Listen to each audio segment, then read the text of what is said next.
Shalom, salam damai sejahtera Bapak Ibu, Saudara dan Saudariku seiman. Senang berjumpa kembali dengan Anda dalam permenungan harian Sabda Tuhan, Embun Sabda, hari Senin 3 Januari 2022. Semoga Anda dalam keadaan sehat walafiat, tetap semangat, tetap tersenyum, dan tetap berpengharapan pada Tuhan kita Yesus Kristus. Anda semua dalam lindungan kasih Tuhan. Buat saudara dan saudariku yang sakit, saya berdoa dalam nama Tuhan Yesus, Anda sembuh. Hari ini gereja mengajak kita merenungkan bacaan pertama dari surat pertama Rasul Yohanes bab 3 ayat 22 sampai bab 4 ayat 6. Bacaan Injil diambil dari Injil Suci menurut Matius bab 4 ayat 12 sampai 17, dilanjutkan ayat 23 sampai 25. Saudara dan saudariku seiman, saya ajak Anda hari ini merenungkan dari kegelapan dan kematian menuju terang dan kehidupan. Saudara dan saudariku, tahukah kita sukacita dari kabar baik atau dari Injil Kerajaan Allah itu? Di pembukaan Injil hari ini, kita mengetahui bahwa musuh-musuh Yohanes Pembaptis, mereka berhasil membungkam Yohanes dengan memenjarakannya. Tetapi kabar baik atau Injil keselamatan Allah itu tidak dapat dibungkam sebenarnya. Dikatakan dengan jelas, segera setelah Yohanes menyelesaikan kesaksiannya ketika dia ditangkap, Yesus memulai kesaksiannya di Galilea. Galilea berada di persimpangan jalan dunia dan banyak lalu lintas melewati wilayah kecil ini.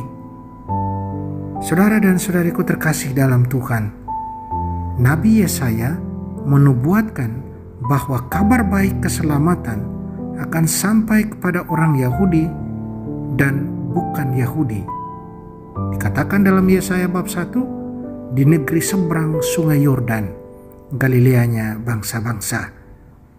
Yesus memulai pewartaan Injil di sana untuk menggenapi firman Allah. Para nabi perjanjian lama berbicara tentang janji Allah untuk mengutus seorang penebus yang akan menegakkan pemerintahan Allah. Saat yang dinubuatkan itu digenapi di dalam Yesus, di dalam diri Sang Sabda yang menjadi manusia, yang membawa terang dan kebenaran Injil kepada dunia. Saudara dan saudariku, Yesus mengajak para pendengarnya untuk percaya pada kabar baik yang disampaikannya. Apa kabar baik yang dibawa Yesus itu? Kabar baik ini adalah kabar baik tentang perdamaian.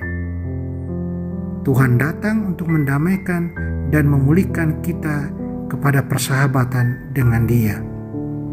Kabar baik itu kabar baik tentang harapan. Tuhan datang untuk tinggal bersama kita dan memberi kita rumah bersamanya di kerajaan surgawinya. Kabar baik itu kabar baik tentang kebenaran. Tuhan membebaskan kita dari kebohongan dan tipu daya setan dan membuka pikiran kita untuk memahami kebenaran dan wahyu firman-Nya. Kabar baik itu kabar baik tentang janji Allah. Yesus menggenapi janji Allah untuk memberi upah kepada mereka yang mencari Dia dengan harta surgawi. Kabar baik itu kabar baik tentang keabadian. Yesus mengalahkan dosa dan kematian bagi kita untuk mengangkat tubuh hina kita ini menjadi seperti tubuh kemuliaannya yang tidak akan pernah mati lagi. Dan terakhir, kabar baik itu adalah kabar baik tentang keselamatan. Tuhan Yesus membebaskan kita dari setiap ketakutan, dari setiap dosa, dan dari setiap rintangan yang menghalangi kita memasuki kerajaan kebenaran, kedamaian, dan sukacitanya yang abadi. Saudara dan saudariku, Injil adalah kekuatan dan hikmat Allah, baik kekuatan untuk mengubah hidup kita dan kebijaksanaan untuk menunjukkan kepada kita bagaimana hidup sebagai putra dan putri Bapa kita di surga.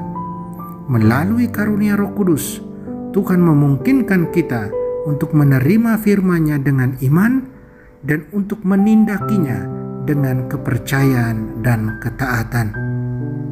Saudara dan saudariku terkasih dalam Kristus, dalam mewartakan kabar baik, Yesus membuat dan mengajukan dua tuntutan.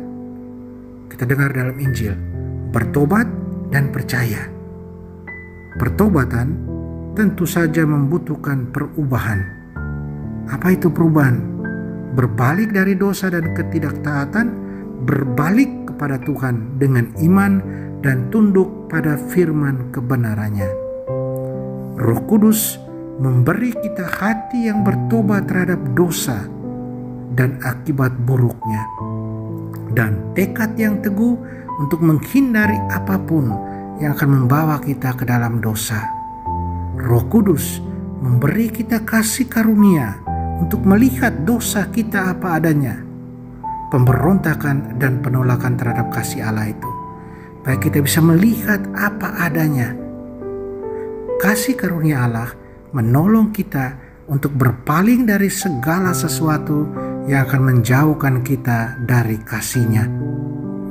Iman atau kepercayaan adalah pemberian gratis dan istimewa yang diberikan Tuhan kepada kita.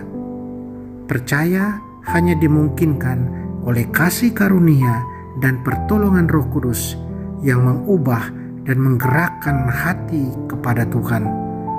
Roh Kudus membuka mata pikiran dan memungkinkan kita untuk menerima dan bertumbuh dalam pemahaman tentang kebenaran.